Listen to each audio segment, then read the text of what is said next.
بلا ضرورت تصویریں بہت بڑا جرم ہے، یہ بہت بڑا گناہ ہے، یاد رکھیں۔ اشد الناس یوم القیامہ، اشد الناس عذاب یوم القیامت المصورون، قیامت کے دن ان لوگوں کو سخت ترین عذاب دیا جائے گا جو تصویریں بناتے ہیں۔ اس سے بہت زیادہ بچیں، بہت زیادہ۔ ایک ضرورت ہے وہ الگ چیز ہے، دینی خدمات مرسل انجام دیتے ہیں، ویڈیو بناتے ہیں، اس ویڈیو بنا کر دین کا کام کرتے ہیں، امت تک دین پہنچاتے ہیں، یہ ایک الگ مسئلہ ہے۔ اور خواتین کو تو اس کی ضرورت ہی نہیں ہے، خواتین کی تو آواز بھی سطر ہے، بلا ضرورت اپنے وائس میسج بھی نہ بھیجیں، اس کا اہتمام کریں۔ خواتین کو بھی نہ بلا ضرورت بھیجیں۔ خواتین کے مائسر خاتون کے پاس جائیں گے، مرد سنے گا، اس کا بھائی سنے گا، بیٹا سنے گا، یا تو اتنا وہ اہتمام کریں نا کہ آپ کے سنے ہوئے میسج کو محفوظ رکھیں، کسی تک جانے نہ دیں۔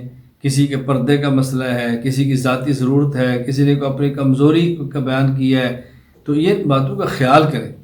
پھر خواتین کا تصاویر شیئر کرنا یہ بہت بڑا جرم ہے، اپنی سہیلیوں کو دیں، یہ پھر بھی ٹھیک نہیں ہے، اپنی بہنوں کو دیں، پھر بھی ٹھیک نہیں ہے۔ بلا ضرورت، کچھ ضرورت ہو تو الگ بات ہے، بلا ضرورت جو ہمارے یہاں بیماری لگ گئی ہے، ہمارے عموماً پروفائل پکچر بناتے ہیں تو اس کے اوپر تصویر ہوتی ہے کبھی بیٹے کی، دیکھیں نظر لگ جائے گی، حسد ہوگا، کسی کا مکر چل جائے گا، الجھن ہو گئی، کسی کا جادو چل جائے گا، سحر ہو جائے گا۔ ایسے کام نہ کریں۔